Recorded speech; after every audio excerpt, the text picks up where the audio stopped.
So for those of you who have been watching this channel or were in Berlin earlier this month, you will know that I've just got back from playing a gig at Super Booth with this, my 104 HP 7U Eurorack system with a few other gizmos. I thought I'd just do a rundown and show you my approach to performing live and how this system works, break it down for you, go through the modules, go through the setup and my approach to performing live. Before I do that, I will just say that this is just one approach to the many approaches that I've taken over the year to performing live with electronic music, whether it be with Eurorack or whether it be with synthesizers and drum machines in a kind of traditional setup. There's really so many options out there for us now, so many affordable options as well. So I don't want you to think that this is the end of my live setup and this is how I'm going to approach playing live in future. It's not. This is just where I'm at right now. In fact, if you want to go back and look at some previous videos, and I'll put a link somewhere on the screen, you can have a look at previous setups that I've had. Some of them were much more complicated than this, and if there's anything that I've learned over the years, it's probably to simplify your live setup but still give you enough options to kind of perform and to integrate and connect with the music and to make something truly dynamic. Okay, so let's jump into this and let's go through my live set and how I'm performing at the moment. Okay, let's have a look at how this is all set up first, and I think I can do this with a diagram that explains the routing for you. So we have my modular, we have a laptop, we have a BeatStep Pro, and I also have a Soma Pulsar 23. These are all connected in different ways. The laptop is essentially running Bitwig, and that also sends out some CV and gate to the modular. It does that via the ES9, which is inside that modular. So the ES9 connects to the laptop over USB. I'm able then to send CV and gate from Bitwig to the modular via the ES9. The laptop is also connected to the BeatStep Pro to send MIDI, which essentially allows me to create synchronization between the two of them. The BeatStep Pro then sends out 4 lines of drum gate tracks to the Pulsar 23. If you don't know how to do that, please have a look at my previous video on how to use the BeatStep Pro with the Pulsar. It's called something like the easy way. Check that out. I'll put a link to it somewhere here. The BeatStep Pro is also connected to the modular, sending MIDI into another module in there, which is the Bitbox by 1010 Music. And that MIDI allows me to trigger various clips and samples within the Bitbox nice and easily, and I can sequence it here from the BeatStep Pro, which is slaved to the laptop. Now everything else goes on inside of the modular, all my oscillators, my filters. I also have some attenuation and mixing of CV that I do, which we'll jump into it in a moment. Now to mix the Pulsar 23 with the modular, I take audio from the Pulsar into the modular. So this is audio, and that goes into the modular, and I do all of my mixing inside of the modular. So here I'm mixing inside of there. And that's it, nice and simple. This is pretty quick to set up. When I turn up at a gig, open up the laptop, launch Bitwig, turn on the Pulsar, connect these 4 lanes together, connect the MIDI here, connect the MIDI here, connect the audio, and I'm pretty much good to go. I can also, if I wanted to, at a later date, I could run more audio from the laptop through the ES9 out into the modular as well for, I don't know, some extra samples or synthesizers or something like that inside of there. In fact, what I'm doing is I'm using a splitter to split this MIDI, which also goes to the modular, and this is where it goes to the Polycinematic module by Modular, and that allows me to play the keyboard from the BeatStep Pro and essentially play this kind of polyphonic synthesizer. So I just use a little splitter here. And then lastly, anything that's going on in the modular that I kind of want to synchronize with the BeatStep and the laptop and make sure it's all running nicely, is essentially what I'm doing is I am taking the clock output, without making this too complicated, and that goes to the steppy. That then sends out to any other kind of modules that I have in here by multing that clock. And then I also send out a reset into the steppy, and that keeps everything in synchronization. I hope I've explained that correctly. Looks a bit complicated. complicated. Okay, so let's talk about the laptop. This is what my session looks like. It's essentially a linear timeline, so I'm not necessarily using the clip mode in any way. I'm using the timeline. The reason I'm doing that is because I want my tracks to last a particular amount of time.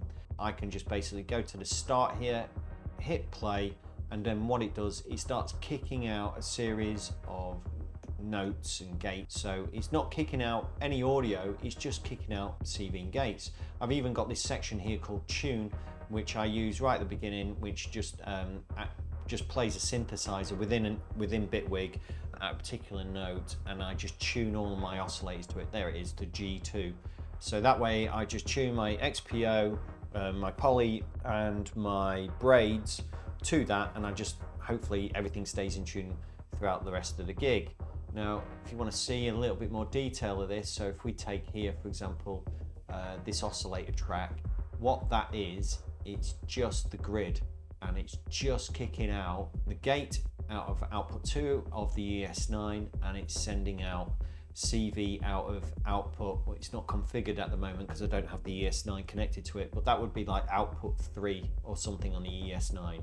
So that would send a gate to either MATTHS or the quadracs. This would send the CV to the pitch of the oscillator, and I have that repeated for braids, which is here, which will be playing a different pattern.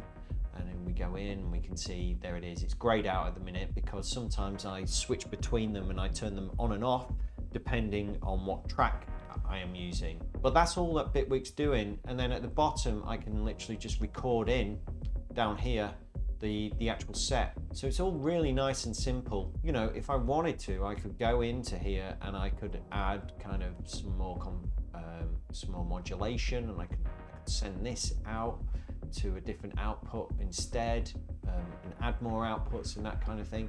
Or I could even use some of the envelopes if I wanted to at some point. You know, you can do anything pretty much inside of the grid here and send it out to the modular, and I think it's a really great combination. So here we are, 7U, 104 HP. The reason I went for 7U is because I like to have this 1U of utilities. It can be really, really handy to kind of throw things in here that don't take up a lot of space, but can be very powerful and add a lot for kind of performance and that kind of thing. So yeah, it is a bit of a mess with the cabling, but that's the way it goes. Let's just break it down bit by bit. So we have the Expert Sleepers ES9. As I say, this is my sound card for the gig. Not only does it allow me to send CV and gate out to different oscillators and envelopes and that kind of thing, also allows me to record the whole gig back in. So jumping to the very end, the very last, so from the very first to the very end module, the Overseer by WMD, which I use on the very stereo out. Everything runs through this. This allows me to do all my kind of taking away the low end, or filtering out at the end of a track, just taking everything out, or yeah, taking out that low end, building risers, and then bang, popping it out, and you get those kind of risers and that kind of thing. So I take a multiple and I run that over to the Expert Sleepers, and I record that in on a couple of extra channels down here. And what I should say, by the way, is that I will take either some mini jacks to 1/4" jacks out of here and send it to the front of house. If they don't have that, then what I can do is I will actually plug everything into this IntelliGel out, and I can supply the front of house in with 1/4" jacks out straight from there as well. There's also a headphone on here if I want to, but I usually monitor over here using the headphones on the Expert Sleepers. I suppose I could actually also send the front of house left and right from here, because I could monitor the whole of the mix as it runs into channel 7 and 8 over here. I could send them just to the left and right and send it to the front of house, but for some reason I don't do that. There's a little headphone control there as well, which is useful. So I've got 1, 2, 3 different ways to send things to the front of house if I want. And I've got 2 ways to monitor headphones. I suppose I could use them in different ways if I wanted to send them to my own monitor mixes or something like that in future as well. So the ES9 just connects over USB to my laptop. So moving along, I do like to play around with the polycinematic when I'm playing live, and that's because this is polyphonic.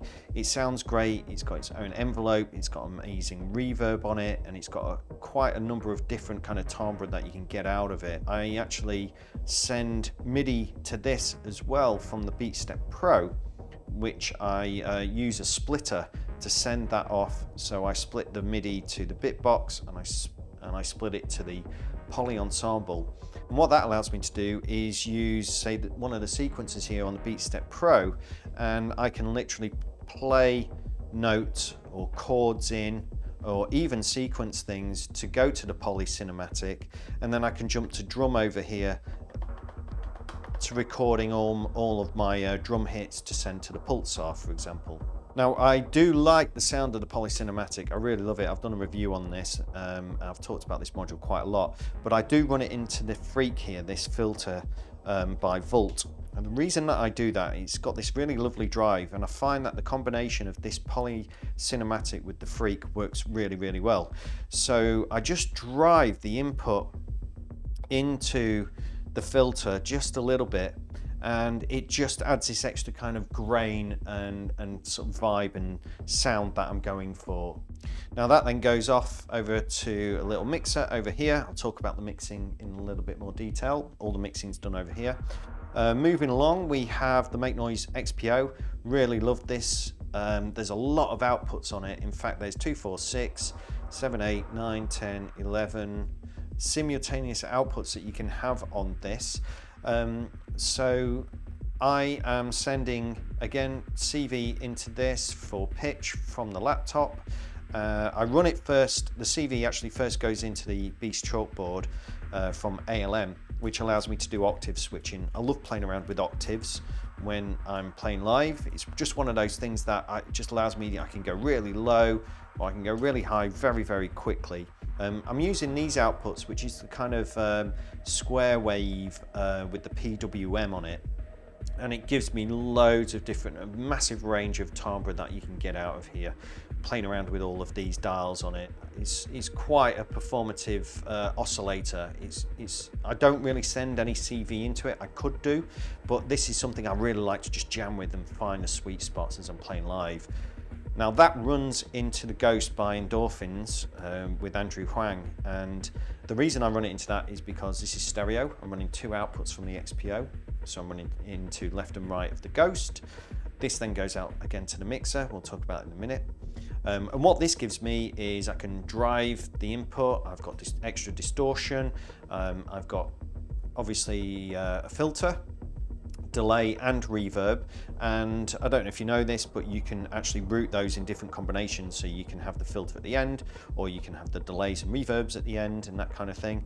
And I'm actually using the VCA. There's 2 VCAs. There's a VCA pre and a VCA post.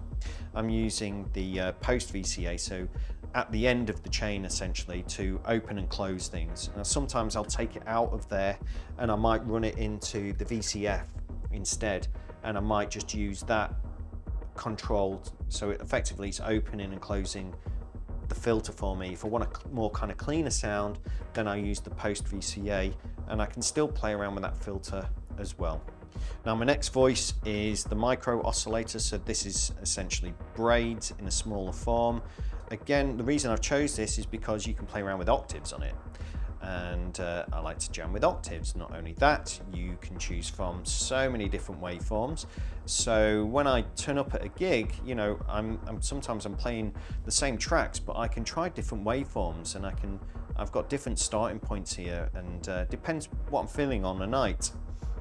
Now that goes into the Carbon by WMD, and I like this little filter because it's got not only different types of filtering, high pass, band pass, low pass, but you've also got kind of folding and saturation on there as well, if you really kind of distort the sound from your whatever oscillator you're using into here.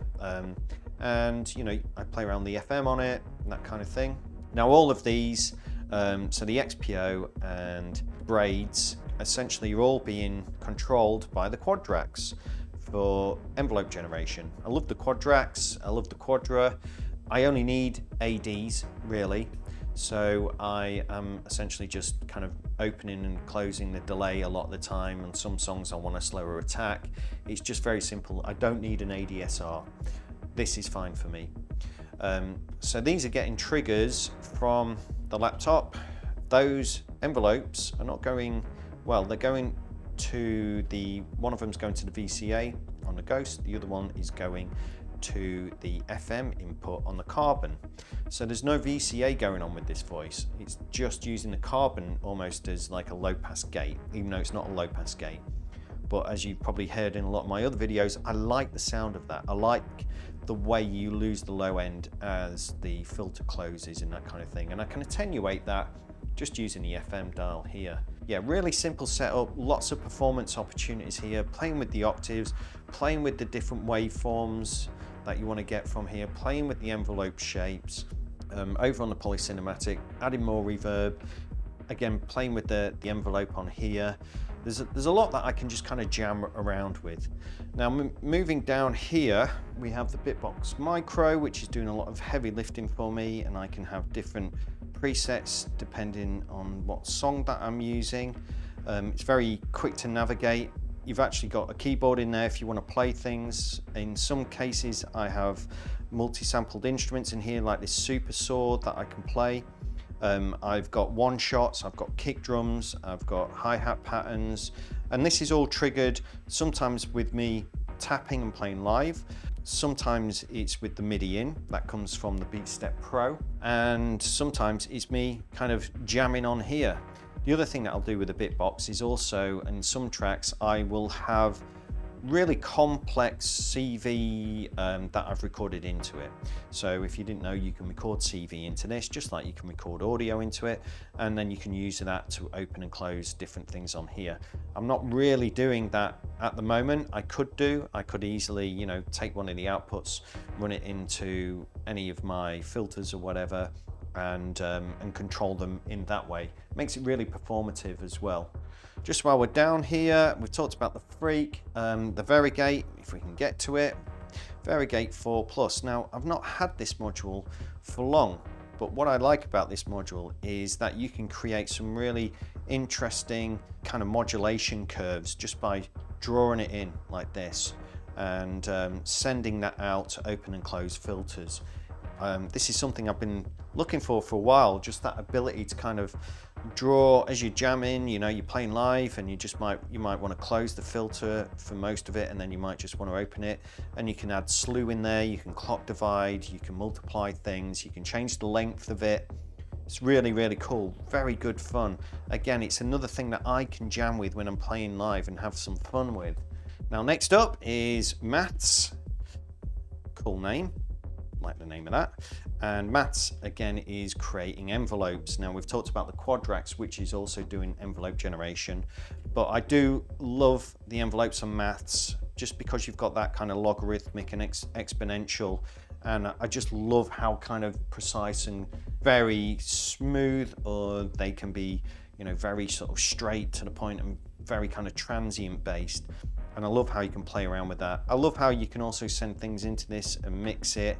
It's very playable as well. Like I say, just trying to keep things fun, this allows me to do that. So I've got essentially some CV coming in from the Varigate, and I can add and subtract that from the main kind of sum of the bus.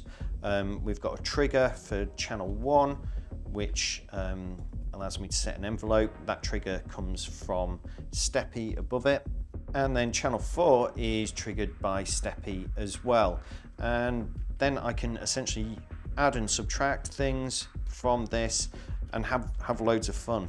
Oh yes, also channel 3 is also got some CV coming in from the Varigate as well. So essentially I've got loads that I can play around with here, and I can take the sum of that, which for some reason is plugged into the end of gate. I think that's just because I was doing something earlier.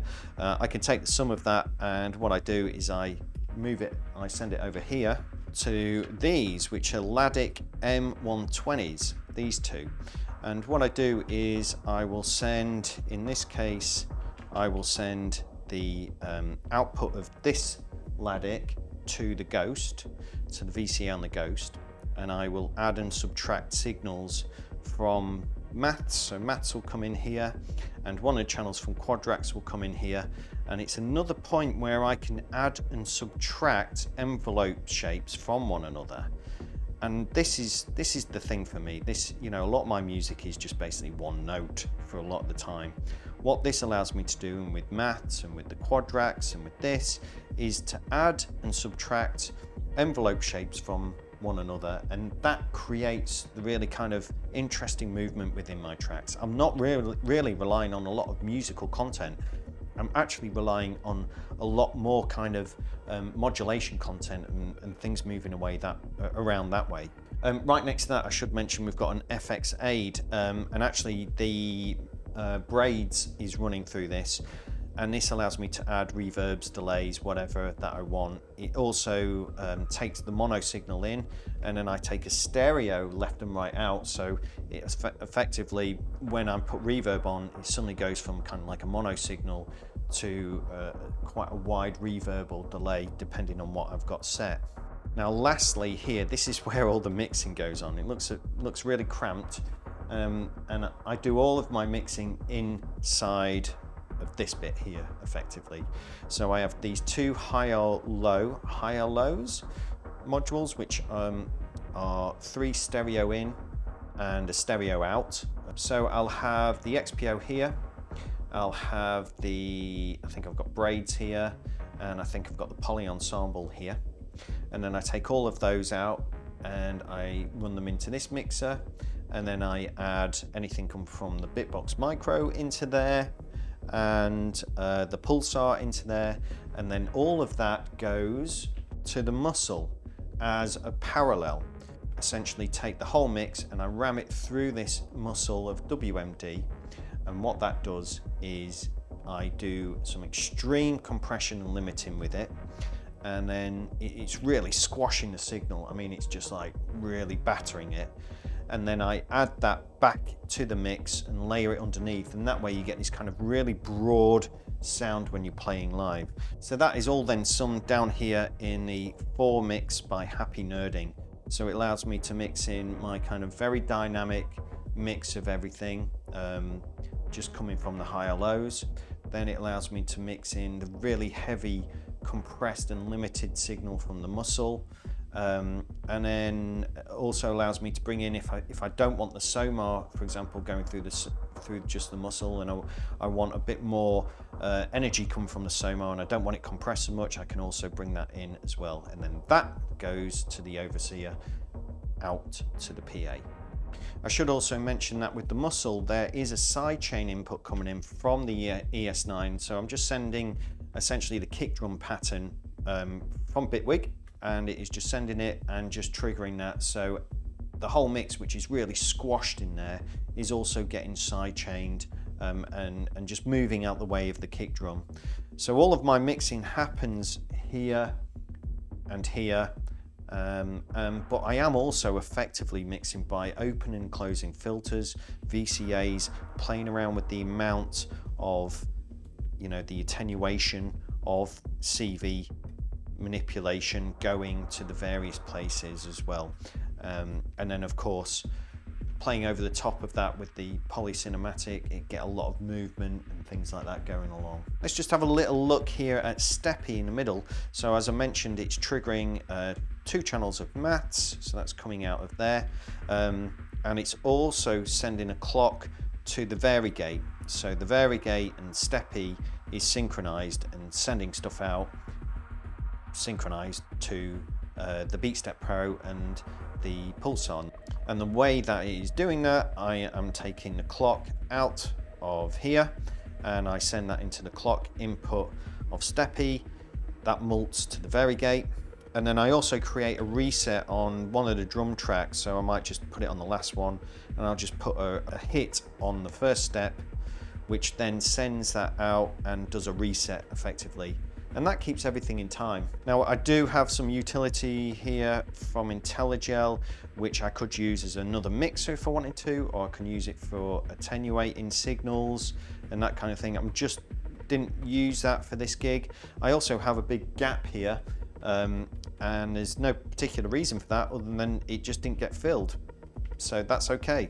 So there you go, really nice, simple setup. Lots of sounds I can get out from those oscillators, lots that I can play around with, all of the kind of modulation, summing, subtracting and that kind of thing. Watch some of my videos where I'm playing around with, well, in fact, watch any of my live streams or anything that I'm doing when I'm playing around with DAWs like Bitwig in the grid and things. You'll see that I'm doing a lot of that, sending lots of envelopes and modulation shapes together, adding and subtracting from one another, and then getting some really interesting kind of complex outcomes from that. That's another reason why I'm using a bitbox when I'm sampling that really kind of crazy modulation, is because it's quite hard to get that back when you play live very exactly. So I know that I can recall in the bitbox really complex modulation at any point is really great, and it's such a powerful thing if you think about it. So just to make it clear how I'm using the beat step, you know, the beat step has got the drum channel, which is the purple section here, which I take 4 of those gates out of there and send to the pulsar, and I essentially can program in kick, snare and the hi-hats and that kind of thing from the pulsar.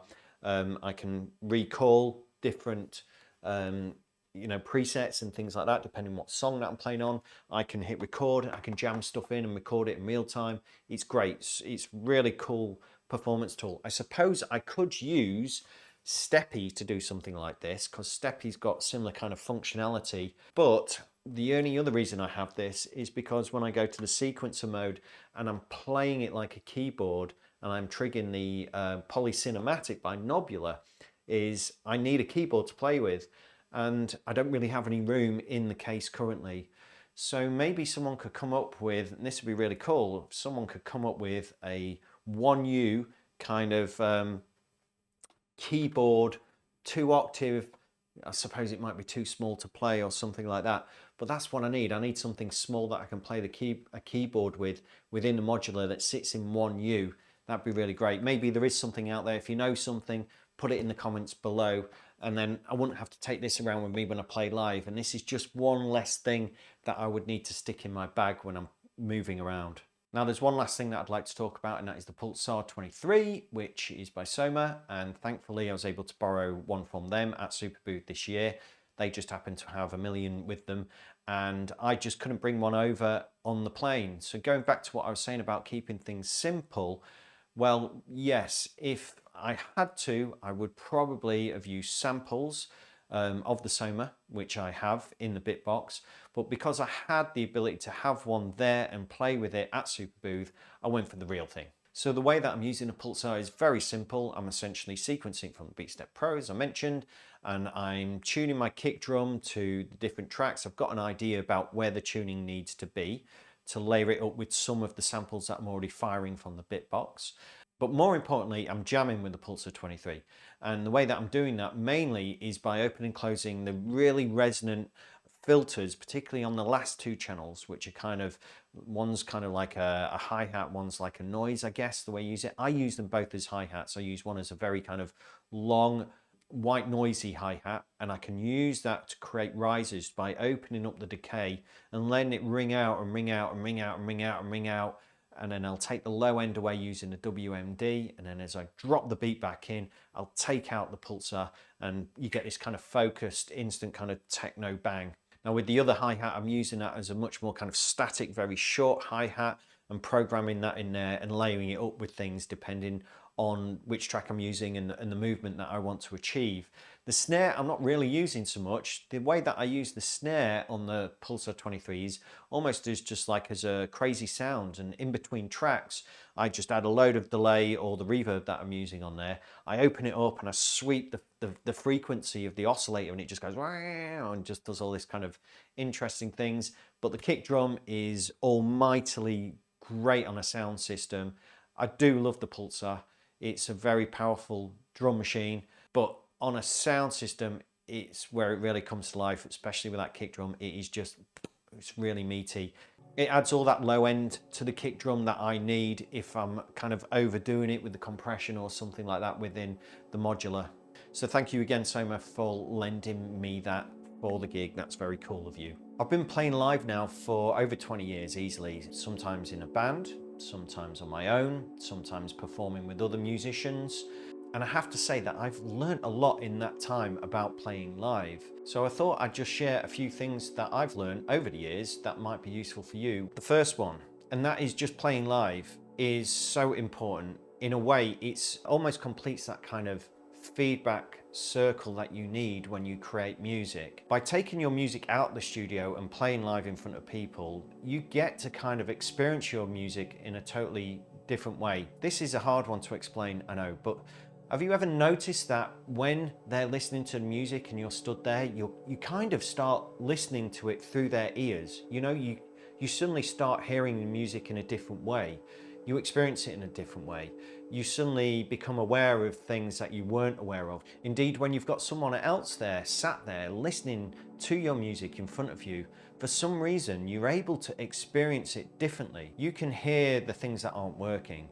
You can hear how the narrative of the track is working or not working. You can hear it suddenly if there's too much reverb. You can hear if the mix just isn't working. You can hear if it's the wrong tempo. All of a sudden, these things just suddenly come to you. And it's a really strange experience. And I really don't know why that is. But when you play live, it's a little bit like that, plus more. When you're playing live, you're playing your music out in front of all these people on a loud system. What's happening is your music is now functioning. It is doing the thing that it was designed to do. It's at this point you are saying, here's the music, it is finished, check it out. And again, it's another opportunity for you to hear your music in a way that you've never heard the music before, and to learn things from that, to take that back to the studio and inject it either back into the music or into the new music that you're about to create. An example of that was when I used to make a lot of ambient music. I used to spend hours and hours working over the tiniest little nuance and the reverb tails, and I might spend a couple of days on sound design on this very intricate, tiny fraction of a second bit of audio. What I learned is when you play that out in clubs, and bars and pubs and things like that, that gets lost. It really gets lost unless you're playing in a situation where it's designed for people to sit down and really concentrate, not talk to each other, not drink alcohol, then it works. But in the majority of the cases, that isn't the case. People are going to be there drinking, talking, socializing, catching up with each other, and a lot of the kind of nuance gets lost. So I've took that back to the studio and I started really implementing a lot more harder, more visceral sounds that's harder to get away from. These are sounds that even if you're sat there with your mate and you're having a catch up and a drink and there's lots of sound going on around you, these sounds are very kind of upfront, in your face, and you really can't get away from them. And I guess maybe what that's done, it's really moved me in a direction from creating what was kind of quite ambient textural music to quite visceral, hard techno textural music. So what I'm saying is when you play live, you can take a lot of your experiences and you can learn a lot, and you can take that back into the studio and you can inject it straight back into the music. Number two, keep things simple as much as you can. Don't turn up with a massive rig. In the past, I've turned up with like 4 drum machines and 3 synthesizers and a laptop and some modular stuff and a gazillion cables and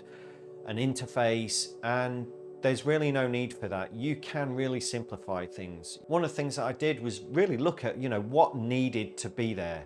What were the things that were essential to be in front of me that I needed to tweak and I needed to touch and I need to integrate with when I'm playing live? And then what are those things that I could maybe sample and play back from a sampler that I don't necessarily need to change throughout the song? The other reason why you might want to keep things simple is because you don't have a lot of time when you get to the gig to kind of set up and sound check and that kind of thing. There is absolutely nothing worse than turning up at a gig and you've got about 10 minutes to sound check, and someone's already been on, and the place is full of people and they're all staring at you, waiting for you to go, and there's not many lights and there's a lot of sound, and you're trying to concentrate, and for some reason your audio interface isn't being seen by the computer, or you suddenly need to update a driver or something like that. There is nothing worse. What you want to do is turn up at a gig, basically open up this lid, turn it on, connect the few things that you have, and essentially just do a quick sound check. Number 3, simplify it even more. And what I mean by that is just try and get everything down so you are the only one who needs to carry anything and everything that you're taking with you. Everything that I have is either this, which is you can carry in one hand. I have a rucksack which has everything else in it, and then I either have a free hand, or if I need to take something additional that day, I'll be carrying it in the other hand. I know it sounds obvious, but seriously, it makes a massive amount of difference, particularly if you're traveling by public transport. You know, if I'm going up to London, it's very unlikely that I'm going to drive all the way up there. I'm probably going to get a train.